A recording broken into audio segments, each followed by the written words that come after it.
So we've thought about how classical risk management can't really handle 21st century realities and pace of change and complexity and so forth. And we've considered a new classification of risk, what we call quantum risks. Now we need to consider the building blocks required that will give life, provide the foundation for the uncertainty continuum. In the first instance, let us consider strategy. Let's consider it in the context of the origin of the word strategy, which is strategos, art of the general. What did generals do and what do they do? They pick the battlefield, they position the resources. They ensure that the folk in the infantry and the artillery and the horsemen and all of those people, that they're all aligned. They're all clear as to what part they play to achieve a given objective. So in terms of today's vocabulary for commercial organizations and for non-commercial organizations, for NGOs, what does that relate to? It relates to having a very clear purpose, what we would call the North Star, which effectively influences day-to-day decision-making. If somebody is in doubt with regards to what they need to do, and they're making a decision, which I've said earlier is what risk management is about, they consider, what is our purpose? What objective am I fulfilling? And that acts as a guiding light. In terms of alignment, it is about ensuring that given, let us say, a 3% lift or 5 or 10% lift in revenues, that everybody from HR to IT to all the other functions all understand what it is they're doing and they are aligned, and you've got visibility of that alignment. In terms of communications, and these days everybody needs to, invariably will communicate on their mobile apps. The thing to understand is that in the context of risk management, when you are presenting something to a person and when they are required to respond to something, there can be only zero cognitive load. The person cannot have to ask a question, even for a fraction of a second. What does the person want to know? I don't understand this. You would have lost the person at that point, and they will move on to the next most important task. So communications really is all about clarity of signal, clarity of communication, zero cognitive load, crystal clear. And then transparency. In the uncertainty continuum, the assumption is that we are getting consistently reliable information from frontline decision makers. A frontline decision maker is a P&L owner and a person and all those other business supports supporting that P&L owner in his or her endeavors. But all of those people, numbering hundreds of thousands across your organization, in the back of their minds will ask the question, what's in this for me, apart from the fact that I need to do it, it's a task I need to fulfill, but what's in this for me if I'm going to provide consistently reliable information, as opposed to maybe suboptimal information, if the treatment is just a risk management task. And invariably, at the level of P&L owners and their direct reports and supports, people at that level are curious about information. They need access not to reports, not to PowerPoints and PDFs, those days are gone. They need access to a live decision support sandbox, I would say. That's what we call it. And after they get in there and see the pictures depicted in terms of the different risk profiles and the likelihood of success for the achievement of an objective, the supporting objectives, and all of the what might happens required to occur if the supporting objectives are going to be achieved, and thus enabling the achievement of the primary objective. They'd want to be walking away from that type of engagement and look-see into the decision support sandbox saying, that was worthwhile. If I didn't know that, I might have made a different decision. I'll continue providing information, real-time information, with regards to what I perceive as being around the corner. Why? Because when it comes to the digital building block, you will see that what we're looking for is a cognitive diversity, across all of your decision makers, such that when you join the dots across the ecosystem and identify those quantum risks, you're getting the cognitive leap, where you get the insights into what is around that corner, what might happen tomorrow, what might happen the day after tomorrow. Pact and leadership pact is critically important. The next building block is digitalization. And fundamentally, it is about reimagining the customer experience. Who are the risk customers in an organization?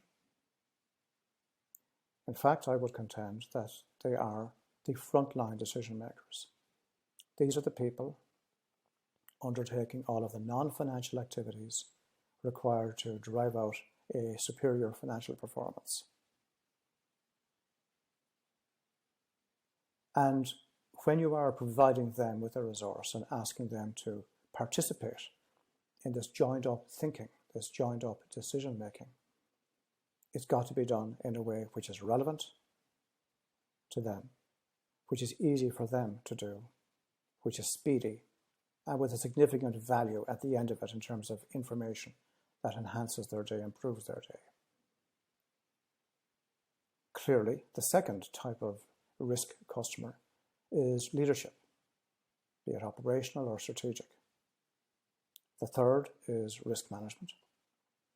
And the fourth then are the range of assured compliance folk.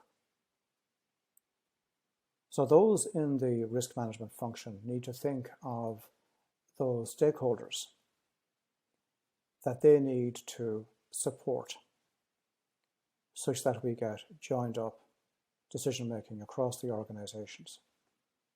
And that in fact the chief risk officer becomes no longer the chief risk officer, but the chief intelligence officer. He or she is the person with the most reliable information, the leading indicators of future performance. And if they don't have the precise leading indicators, they have the tools, the equipment, the wherewithal to launch the questions, look at the data, and come back with the most relevant, reliable information as to what might happen tomorrow, what might happen the day after tomorrow. In effect, what we are doing is we are taking the traditional method of identifying enterprise risks, which would have been a process of interviews and workshops to gather the facts, resulting in people putting facts to Excel spreadsheets and extracting findings and building pretty pictures for PowerPoints. We've changed all that now.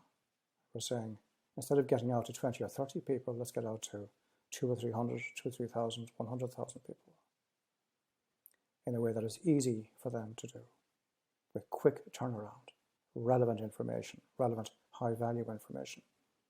And all that is done online with powerful algorithms doing all the computations on the back end and superior data visualization to present in real time the pictures that are interactive. When I say pictures, I mean, of course, data. But of course, also in that context, how people can interact themselves. Which leads us then to the third building block.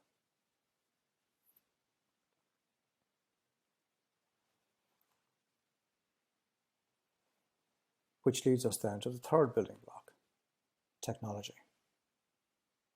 In the first instance, in the context of strategic risks in particular, enterprise risks. And what's an enterprise risk? It is a risk which can hit the balance sheet, hit the entire organization under the waterline. Slips, trips, and falls in aggregate are unlikely to kill the company. But a strategic misstep, a major operational issue with massive strategic impact, that could blow the company up. So as we cannot pull data from the future, and there's not all that much data, historic data, that can help us extrapolate for the future, we use people. And as I said earlier, we're looking for cognitive diversity.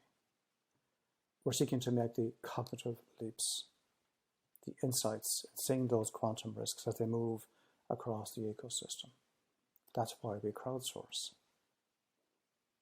With powerful algorithmic power, AI-powered technologies in the middle and the back end to do all the computations in real time, to generate visualizations.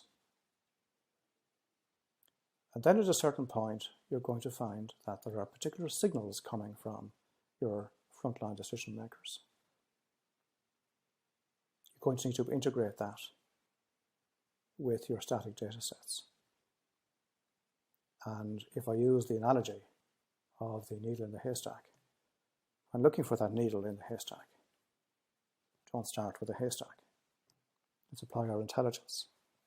And based on the signals we're picking up from our frontline decision makers across the world, across the regions, whatever it may be, we can direct our data scientists, integrate, get trending topics, clustering, so that we can see that the folk in HR, in IT, in supply chain, happen to all be saying the same type of things, for example, and so forth.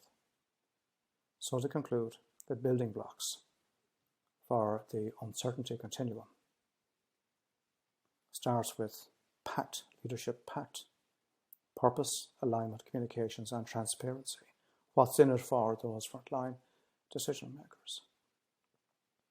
Reimagining the entire approach to the risk customer, from the frontline decision maker through to the strategic leaderships, risk management itself, and the combined assurance folk. And finally then, technology. Technology is the relatively easy part in the whole engagement. In my next message, I'll get into the really interesting part of the actual continuum itself and how we can map classical frames of reference to the new proposed frame of reference.